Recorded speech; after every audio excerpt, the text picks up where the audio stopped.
Les boîtes à lettres sont pleines de catalogues de jouets, tous les enfants rêvent du beau téléphone portable qu'ils ont déjà commandé, et même moi, qui ne regarde jamais la télé, j'en suis déjà à ma deuxième soirée spéciale comédie romantique, troisième si on compte Love Actually en version originale. Bref, sortez les bonnets rouges, les chaussettes fourrées et surtout vos appareils photo, c'est le moment de s'échapper pour photographier les lumières de Noël. Je pensais vous proposer deux sujets, un sur les photos de sapin et un sur les lumières de Noël, mais cette fin d'année est assez chargée. Aussi, je vous propose de partir directement sur l'exercice photo sur les lumières de Noël. La difficulté sur ce type de prise de vue, c'est le risque d'avoir des flous de bouger, mais aussi des fonds très sombres ou des lumières qui vont être cramées, puisqu'il y a une grande plage dynamique sur les scènes quand on photographie des lumières de Noël dans une semi-obscurité. Il va donc falloir soigner son positionnement et bien sûr la mesure de lumière. Pour participer à cet exercice photo, les contributions sont désormais à poster directement dans le forum du groupe des exercices photo YouTube sur mon site formation-photographe.net. J'ai créé une discussion spécifique pour cet exercice.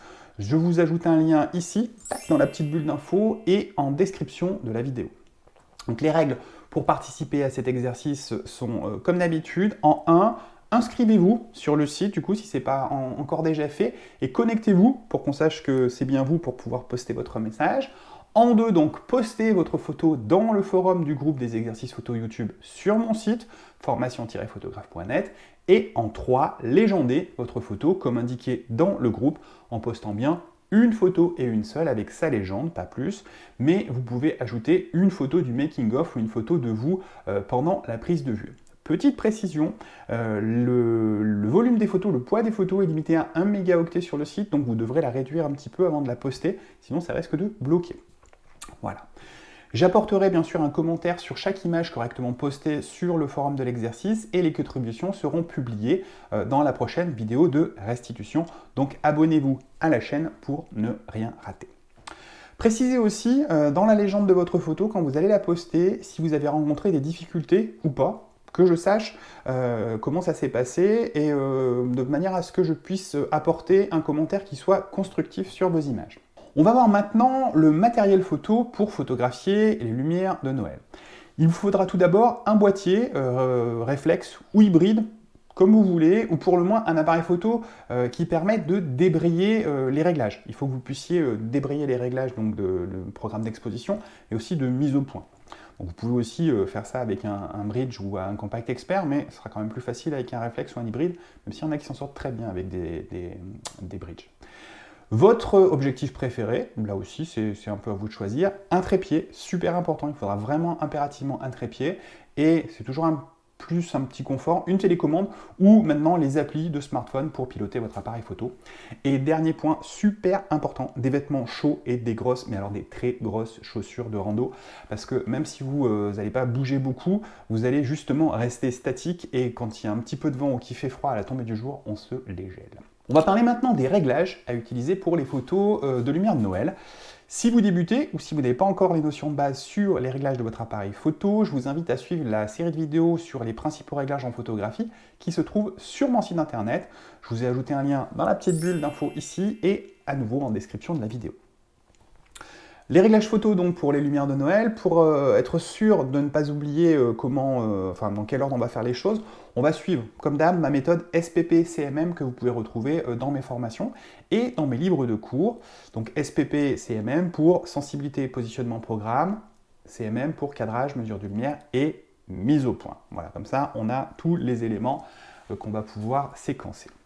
On commence avec la sensibilité ISO, et comme on est sur trépied et que on ne craint pas donc les flous de bouger, les flous de bouger c'est ce qu'on fait nous en bougeant quand on prend sa photo, le flou de mouvement c'est le sujet qui va bouger lui, on peut se permettre de rester sur une sensibilité ISO relativement basse, puisque l'appareil photo est immobilisé, même si la sensibilité est basse et qu'on a un temps de pause long, l'appareil ne bouge pas de flou de bouger. Donc vous pouvez vous faire plaisir et vous caler sur 100 ou 200 ISO. Ensuite le positionnement. Alors le positionnement dans le temps va avoir une incidence sur le rendu des lumières sur votre image finale, c'est très important. Plus précisément, en fonction de l'heure de prise de vue, l'équilibre entre la lumière naturelle et la lumière des éclairages artificiels ne sera pas le même. La proportion de l'un et de l'autre va varier. Si vous photographiez en plein jour, les lumières de Noël seront complètement diluées dans la lumière naturelle et du coup, on ne les verra pas. A l'inverse, si vous photographiez par nuit noire, vous n'aurez pas du tout de lumière naturelle et la scène ne sera éclairée que par les lumières de Noël et les lumières artificielles. La contrepartie, c'est que vous n'aurez plus ou peu de profondeur dans le ciel et les silhouettes des immeubles seront fondues dans l'obscurité. Donc vous n'aurez plus déjà un beau fond bleu de ciel et vous n'aurez plus non plus les contours des bâtiments qui se détachent. Pour équilibrer la lumière naturelle et artificielle, vous pouvez vous positionner avant le coucher du soleil, à l'heure bleue, et photographier quand l'équilibre entre les différentes sources d'éclairage vous convient. Il n'y a pas vraiment de minutage exact. Il faut savoir quand même qu'au mois de décembre en France, le soleil se couche à peu près aux environs de 17 h. C'est l'heure à laquelle j'ai fait la plupart des prises de vue, enfin autour de cet horaire-là. Si vous visez l'heure bleue, prévoyez d'arriver au moins 30 minutes à l'avance. L'idée, c'est de pouvoir faire un petit repérage, se positionner, et puis d'être bien prêt pour le moment où la lumière va tomber et qu'elle sera bonne. C'est pas au dernier moment qu'il faudra installer le trépied. Dans tous les cas, il n'y a pas de solution unique. Je ne vous dis pas, il faut venir à 17 h et photographier à l'heure bleue. C'est à vous, et uniquement à vous, de choisir le moment de votre prise de vue en fonction du rendu que vous souhaitez obtenir. Par contre, il n'y a pas de formule magique pour avoir des belles lumières de Noël et du ciel bleu à 22 h. Ça ne va pas marcher. Si vous venez trop tard, il n'y aura pas de ciel bleu, donc ça ne va pas marcher. Pas plus que vous pourrez avoir de belles lumières de Noël à 17 h au mois de juin. Ça ne marchera pas non plus. Donc, quelle que soit la lumière, qu'elle soit naturelle ou artificielle, vous ne pouvez photographier que la lumière dont vous disposez. À vous de vous organiser pour vous positionner au bon endroit, au bon moment. C'est là que SPP-CMM est là pour vous aider. Pour ce qui est du positionnement dans l'espace, après le positionnement dans le temps, donc le positionnement dans l'espace, installez votre appareil photo sur le trépied et désactivez le stabilisateur optique du boîtier, parce qu'en fait, ça évite que le stabilisateur ne crée des flous de bouger en voulant stabiliser l'appareil photo qui est déjà immobilisé sur le trépied.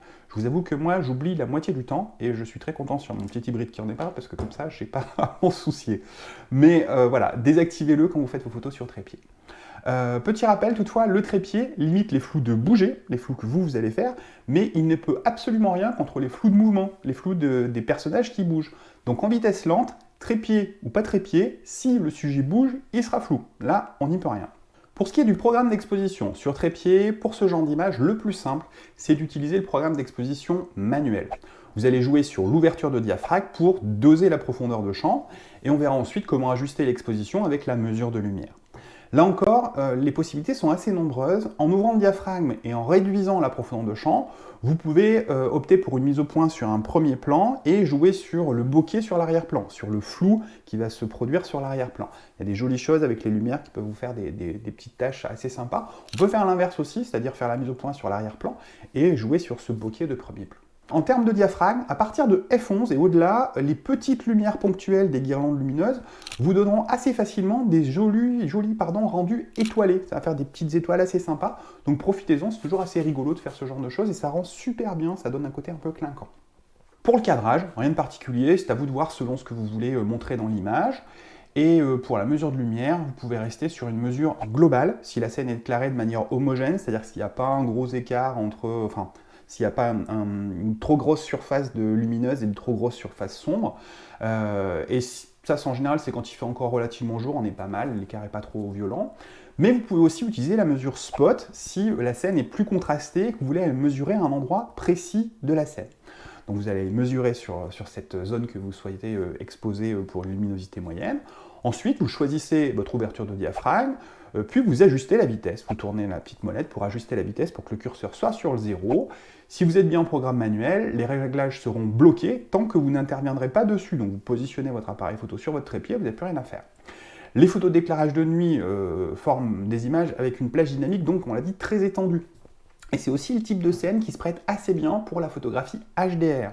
Vous pouvez donc profiter de cette prise de vue pour réaliser des photos bractées, donc avec 0, plus 2, moins 2, ou des écarts plus importants, ou même un nombre d'images plus important, que vous pourrez ensuite assembler dans un logiciel de retouche. Si vous voulez tenter de faire une vue HDR, je vous invite à revoir la vidéo sur l'exercice photo sur la photographie HDR, photographie à grande gamme dynamique, que nous avions déjà réalisé ensemble. Je vous mets un lien là aussi dans la petite bulle et en description de la vidéo. Autre possibilité aussi, vous pouvez utiliser les temps de pause longs pour créer des effets lumineux avec les véhicules en mouvement qui peuvent passer au premier ou à l'arrière-plan. Pensez bien, lorsque vous positionnez votre appareil photo donc sur le trépied, au sens de la marge des véhicules. Là, je me suis fait un petit peu avoir. Si vous photographiez les véhicules venant de face, vous aurez surtout des traînées lumineuses des phares qui sont blancs. Par contre, si vous photographiez l'arrière des véhicules, vous aurez moins de traînées de lumière blanche, mais plus de lumière rouge. Donc après, il suffit des fois, même sous le même angle, d'attendre que les véhicules se passent dans l'autre sens et de ne pas photographier quand ils viennent de face. Là encore, c'est à vous de choisir. Pour la mise au point, à moins que l'ensemble de la scène soit très lumineuse et que vous n'ayez pas de difficulté, en tout cas que l'autofocus n'ait pas de difficulté pour aller accrocher le sujet, le plus simple, c'est de faire la mise au point manuellement. Donc on va débrayer l'autofocus et tourner la petite molette pour pouvoir de mise au point, la petite bague de mise au point qui se trouve généralement sur l'objectif, pour pouvoir ajuster la mise au point. Une chose qui peut être utile, c'est la mise au point en live view. C'est une des méthodes que je décris en détail dans la formation sur les réglages de base en photographie, que vous pouvez suivre donc gratuitement sur mon site. Et là aussi, le petit lien il est ici, c'est celui que je vous ai donné tout à l'heure, et il est forcément dans la description puisque je vous l'ai déjà indiqué. Maintenant, à vous de photographier les lumières de Noël. Prenez votre appareil photo et photographiez donc ces lumières. Pensez aussi à partager cette vidéo avec vos amis. Je vous rappelle qu'en allant sur mon site et en partageant la page du blog qui explique l'exercice et en invitant vos amis, vous gagnez des points qui donnent droit à des bons de réduction sur les formations photo. Vous pouvez donc financer en tout ou partie vos formations photo simplement en partageant le contenu du site et bien sûr en participant à la vie de la communauté sur le site internet. Je vous souhaite une bonne semaine, de bonnes photos, de bonnes fêtes aussi, et je vous dis à tout de suite pour échanger sur le site dans le groupe d'exercices photo YouTube. Bonne semaine, bonnes photos.